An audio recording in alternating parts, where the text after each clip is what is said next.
नमस्कार, आपका दिन शुभ हो। मित्रों, पिछला एपिसोड मुझे आशा है आप लोग देख रहे होंगे, विज्ञान भैरव तंत्र के बारे में जो मेरा एपिसोड था। और इसमें मैंने विज्ञान भैरव तंत्र जो ग्रंथ है उसके बारे में मैंने आपको बताया कि इसका मतलब क्या है, और ये भी बताया था कि ये महादेव और पार्वती जी के बीच एक संवाद है। 112 प्रश्न पार्वती जी पूछती हैं महादेव से और 112 उत्तर देते हैं छोटे छोटे शब्दों में। महादेव इसका उत्तर देते हैं और ये 112 विधियां बताते हैं। 112 तंत्र है, एक विधि है अपने मन को जीतने का और अमन होने का, शून्य तक पहुंचने का। तो चूंकि 112 सूत्र है और मैं एक ही बार में 112 आपको नहीं बता सकता हूँ, बहुत ज़्यादा समय लग जाएगा। तो पिछले एपिसोड में मैंने विज्ञान भैरव तंत्र की जो पहली विधि थी, मैंने आपको ये भी बताया था कि इस 112 सूत्र हैं, इस 112 सूत्र में 9 जो है वो सांसों के ऊपर आधारित है। जो आप देखते होंगे बहुत सारे जो आजकल सांसों के ऊपर है, विपश्यना भी उसी पे आधारित है। तो जो 112 सूत्र है उसमें पहला मैंने आपको बताया था, पहला मैंने ये बताया था कि आपको सांसों को अपने अंदर लेना है और सांसों को छोड़ना है। आप जब सांसें लेते हैं तो आपके केंद्र तक आके, कहीं एक केंद्र है, आपको केंद्र को ढूंढना है, आपको आपके उस केंद्र तक आती हैं और फिर वहां से लौटती हैं। ये जो प्राण है, ये पूरे ब्रह्मांड से, ये पूरी ईश्वरीय शक्ति जो आपके अंदर आती है, जो आपको जिंदा करके चली जाती है। आप ध्यान दीजिए, जिस दिन आपके अंदर प्राण आके और फिर बाहर गया और फिर नहीं आया, तो कुछ ही दिन में आपकी जो सुंदर सी बलिष्ठ सी शरीर है, जब मृत्यु जिसको कहा जाता है हो जाती है, तो 24 घंटे के अंदर इसमें से बदबू आने लगती है। तो ये प्राण ही है जो आपके अंदर ये सौंदर्य, ये खुशबू और ये जो सारी चीजें आपके अंदर जो लेके आया है।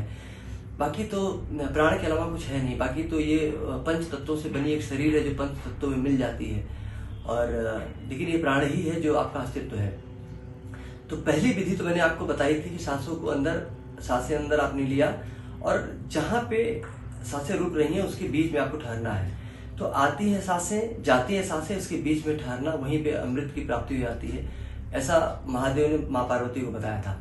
अब जो इसका दूसरा सूत्र है, जो दूसरी विधि है, वो भी सांसों पे आधारित है। इसमें महादेव पार्वती जी को बताते हैं कि सांसें आ रही हैं, सांसें जा रही हैं। जैसे आपने सांसें लिया, आपने सांसों को छोड़ दिया,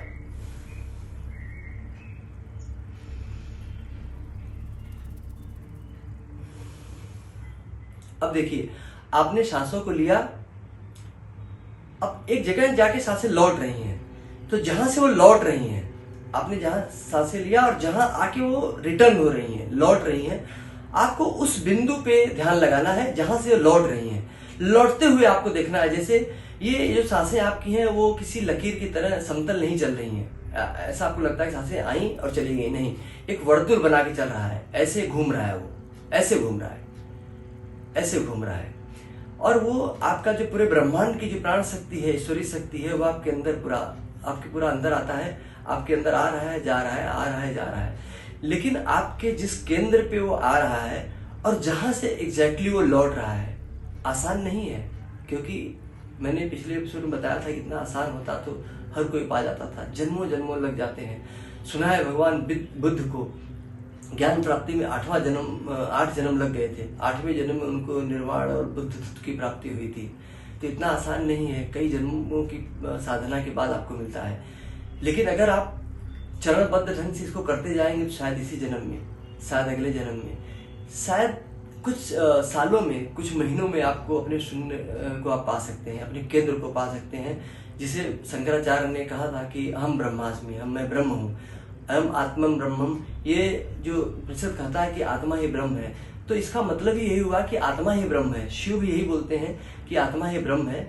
लेकिन आपका जो आज आपकी आत्मा है, आज जो आपका केंद्र है, वही आपका ब्रह्म है। वो कहाँ है, उसको ही तो खोजना है, उसे ही ताड़ना है और उसे ही देखना है।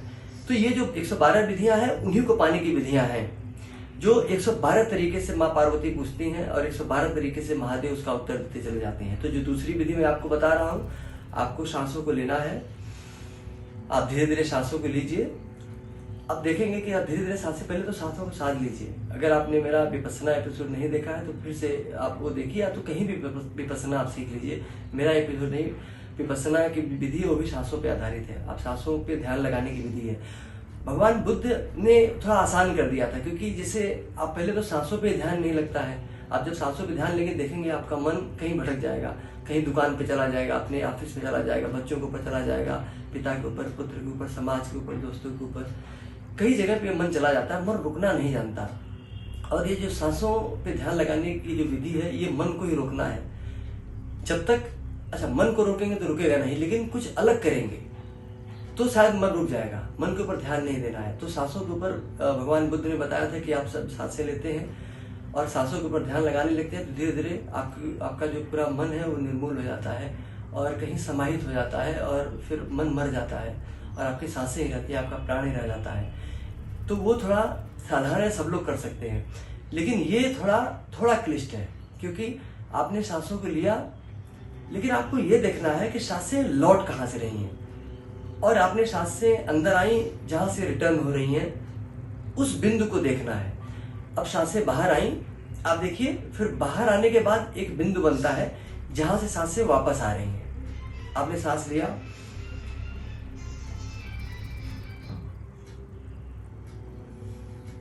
आपने सांसों को लिया, ऐसे अंदर भरा, फिर सांसों को आपने छोड़ दिया। अब जब आप सांसों को छोड़ते हैं तो देखिए एक जगह से वो वापस आ रही हैं। वैसे विज्ञान की भाषा में कहा था कि आपने ऑक्सीजन लिया, कार्बन डाइऑक्साइड छोड़ दिया, लेकिन वो है प्राण ही, जो आपके शरीर की गंदगी को लेकर बाहर निकलता है, लेकिन प्राण अंदर भी आ रहा है, प्राण बाहर भी जा रहा है। वो सिर्फ आपको कैरी कर रहा है, आपके प्राण को। सांसें आपकी कैरी कर रही हैं आपके सांसों को, ऑक्सीजन को अंदर करने के लिए, कार्बन डाइऑक्साइड को बाहर करने के लिए।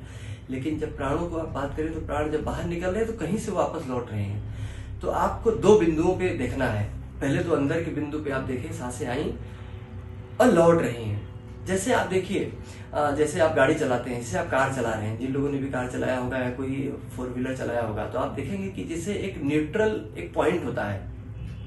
जब आप गाड़ी चलाते हैं तो जैसे आप न्यूट्रल पे होता है, आप रिवर्स लेते हैं तो भी न्यूट्रल से रिवर्स लेते हैं, आप जब फर्स्ट गियर लगाते हैं तब भी आप न्यूट्रल से होके ही गुजरता है। आप किसी भी गियर पे लगाएंगे तो न्यूट्रल से होके गुजरता है। तो एक ऐसी अवस्था है जहां से वो गुजरता है, वो जो न्यूट्रल की गति है, जहां से वो आके जहां से लौट रहा है। अब ये फर्स्ट गियर लगाया आपने, वहां से आपको फिर से रिवर्स लगाना है, या रिवर्स लगाया, रिवर्स से आपको फिर फर्स्ट गियर भी लेके जाना है। तो जहां से वो लौट रहा है, आपको उस बिंदु के पार जाना है, आप उसको उस बिंदु पे ध्यान लगाना है कि कहाँ से लौट रही हैं। तो आप देखेंगे धीरे धीरे धीरे धीरे धीरे आप साध लेंगे। सांसों को पहले साधना पड़ेगा, फिर आप साध लेंगे कि कहाँ आई, कहाँ से लौट रही हैं। फिर आपको दूसरे जो अवस्था महादेव ने पार्वती जी को बताया था कि जब सांसें लौट रही हैं उस बिंदु को पकड़ो। तो लौटती हुई सांसों को, अंदर आती हुई सांसों, अंदर आई सांस जहां से लौटी, फिर बाहर सांस आई और जहां से लौट रही है, आप बस उसके ऊपर आपको ध्यान लगाना है। अब आपको जब सांसें बाहर छोड़ते हैं तो आपको लगेगा, देखिए यहाँ सांसें छोड़ रही हैं।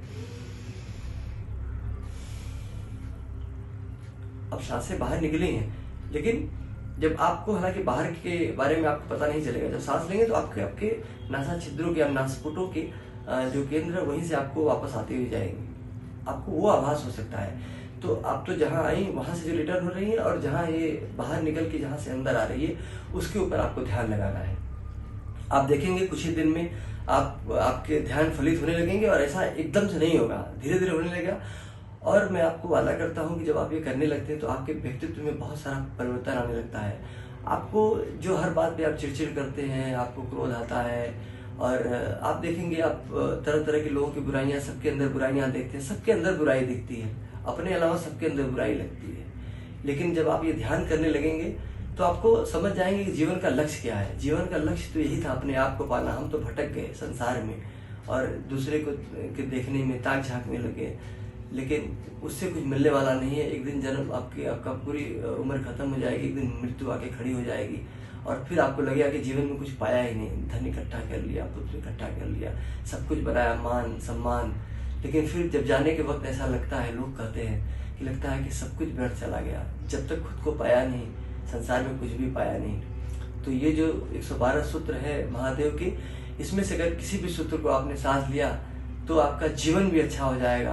और जब मृत्यु आएगी तो मृत्यु के समय कोई रुदन की अवस्था नहीं होगी कि हमने कुछ पाया नहीं, ऐसा लगेगा सब कुछ पा लिया। जो अपने को जान लिया, जीवन का उद्देश्य ही था अपने आप को जानना, तो जो अपने को जान लिया वो ईश्वर को जान लिया। तो आशा है कि इस जो दूसरी ध्यान की विधि है, आप पहली विधि करिए। अगर आपको उसमें मजा नहीं आता है, आपको आसान नहीं लगता है, तो आप दूसरी विधि को अपना सकते हैं। ऐसे ही आने वाले एपिसोडों में, जरूरी नहीं कि अगले एपिसोड में या किसी भी एपिसोड में, मैं 112 विधियों के बारे में चर्चा जरूर करूंगा। और आपको लगेगा आपको यह पकड़ना है कि 112 विधि में आपके लिए कौन सा आसान है। कोई विधि किसी के लिए आसान होगी, कोई विधि किसी के लिए आसान होगी। तो आपको बस इसी तरीके से ध्यान करना है, महादेव के द्वारा बताए हुए इन ध्यान के प्रयोगों को करना है, आनंदित रहना है और कल्याण करना है। अपना भी कल्याण करना है, लोगों का कल्याण करना है। और इसी के साथ मैं अपने वाणी को विराम देता हूँ। कृपया आप लोग इस एपिसोड को देखें और लोगों को शेयर करें। और अगर आपने ये चैनल को सब्सक्राइब नहीं किया तो कृपया करें, जिससे कि आने वाले एपिसोड भी आपको नोटिफिकेशन मिले और आप लोग देखें। और बस इतना ही कहना चाहूँगा। आपका दिन शुभ हो। ओम।